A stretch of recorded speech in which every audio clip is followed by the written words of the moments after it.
maxaa sababi kara marka in apartment ku taala degmada Hodol in lagu kireeyo 500 600 700 ilaa $1,000 arrimo badan ayaa sababi kara midda koowaad oo ah qofka dhisay guriga markii hore waxa qaali ku ahaa dhulka maadaama ka soo qaado kala degmada Hodol waxa la yaabaa dhulkii inuu ka bixiyo 500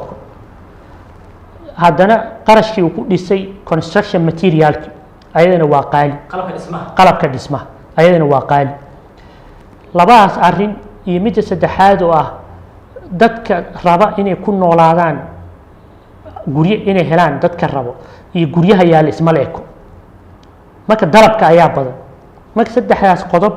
waxay keenayaan markasta in qofka guriga iska leh uu fursad u helo inuu guriga qaaliyo marka qarashkiisa ku badan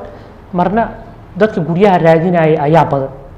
markasta marka ay dadka guryaha raadinaya ee bataan waxay u badan tahay ijaarka inuu qaali noqdo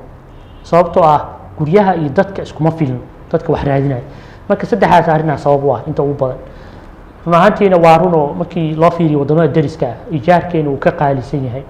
aad u qaalisan yahay xataa wadamo badan oo dhaqaalahooda dhexdhexaad u yahay sida Malaysia Turkiga waxa laga yaabaa in ijaarkeena meelaha qaar uu ka qaalisan yahay